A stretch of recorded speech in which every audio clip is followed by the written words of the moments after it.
Jérémie, chapitre 50. La parole que l'Éternel prononça sur Babylone, sur le pays des Chaldéens, par Jérémie, le prophète. Annoncez-le parmi les nations, publiez-le, élevez une bannière. Publiez-le, ne cachez rien. Dites, Babylone est prise, Bel est confondue, Mérodach est brisé. Ses idoles sont confondues, ses idoles sont brisées. Car une nation monte contre elle du septentrion, elle réduira son pays en désert, il n'y aura plus d'habitants. Hommes et bêtes fuient, s'en vont.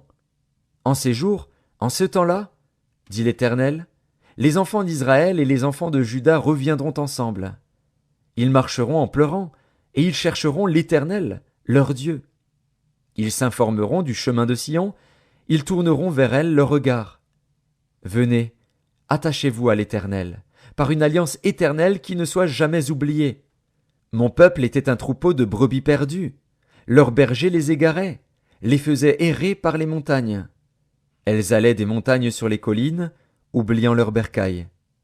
Tous ceux qui les trouvaient les dévoraient, et leurs ennemis disaient « Nous ne sommes point coupables, puisqu'ils ont péché contre l'Éternel, la demeure de la justice, contre l'Éternel, l'espérance de leur père. » Fuyez de Babylone, sortez du pays des Chaldéens, et soyez comme des boucs à la tête du troupeau.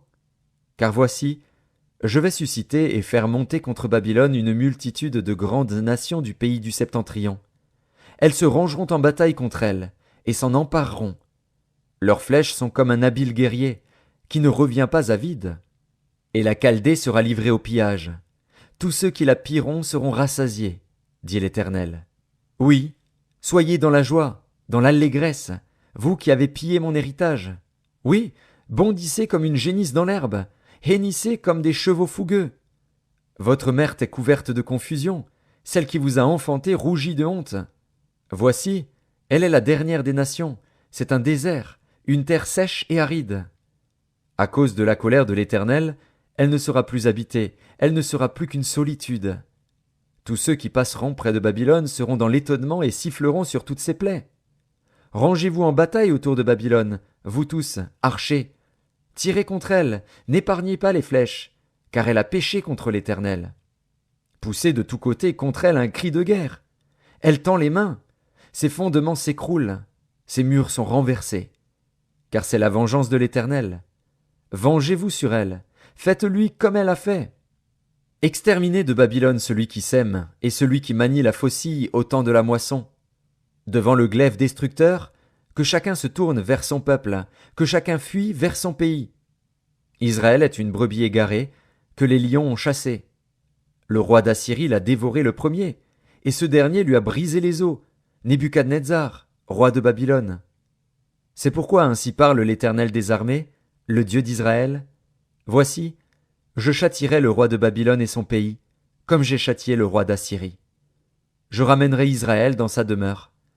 Il aura ses pâturages du Carmel et du Basan, et son âme se rassasiera sur la montagne d'Éphraïm et d'Engalade. En ces jours, en ce temps-là, dit l'Éternel, on cherchera l'iniquité d'Israël, et elle n'existera plus, le péché de Juda, et il ne se trouvera plus, car je pardonnerai au reste que j'aurai laissé. Monte contre le pays doublement rebelle, contre ses habitants, et châtie-les. Poursuis, massacre, extermine-les, dit l'Éternel, exécute entièrement mes ordres.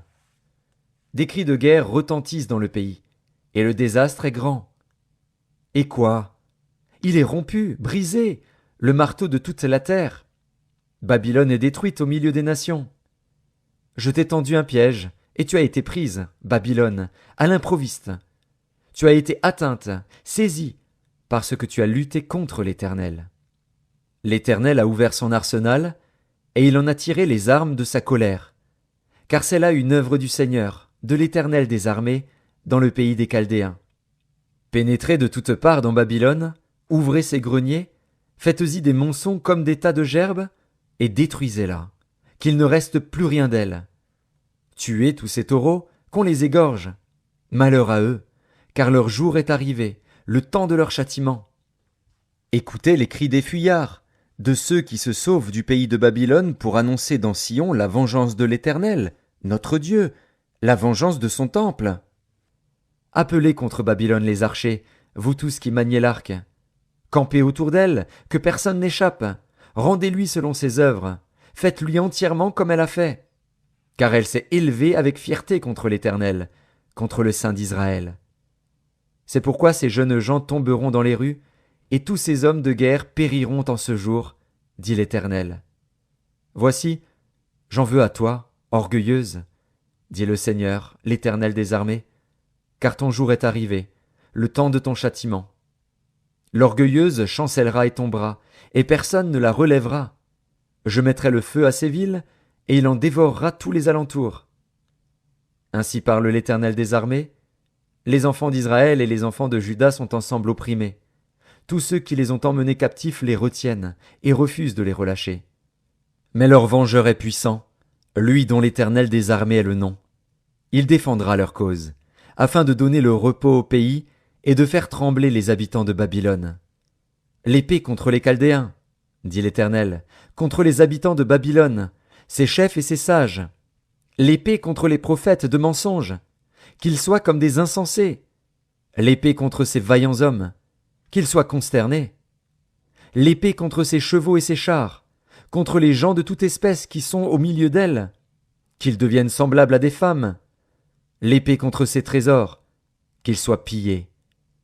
La sécheresse contre ses eaux, qu'elle tarisse, car c'est un pays d'idoles. Ils sont fous de leurs idoles. C'est pourquoi les animaux du désert s'y établiront avec les chacals, et les autruches y feront leur demeure. Elle ne sera plus jamais habitée, elle ne sera plus jamais peuplée. Comme Sodome et Gomorrhe, et les villes voisines, que Dieu détruisit, dit l'Éternel, elle ne sera plus habitée, elle ne sera le séjour d'aucun homme. Voici, un peuple vient du septentrion, une grande nation et des rois puissants se lèvent des extrémités de la terre. Ils portent l'arc et le javelot. Ils sont cruels, sans miséricorde. Leur voix mugit comme la mer. Ils sont montés sur des chevaux, prêts à combattre comme un seul homme contre toi, fille de Babylone. Le roi de Babylone apprend la nouvelle, et ses mains s'affaiblissent. L'angoisse le saisit, comme la douleur d'une femme qui accouche. Voici, tel qu'un lion, il monte des rives orgueilleuses du Jourdain contre la demeure forte. Soudain je les en chasserai, et j'établirai sur elles celui que j'ai choisi. Car qui est semblable à moi? Qui me donnera des ordres? Et quel est le chef qui me résistera? C'est pourquoi écoutez la résolution que l'Éternel a prise contre Babylone, et les desseins qu'il a conçus contre le pays des Chaldéens. Certainement on les traînera comme de faibles brebis, certainement on ravagera leur demeure. Au bruit de la prise de Babylone, la terre tremble, et un cri se fait entendre parmi les nations.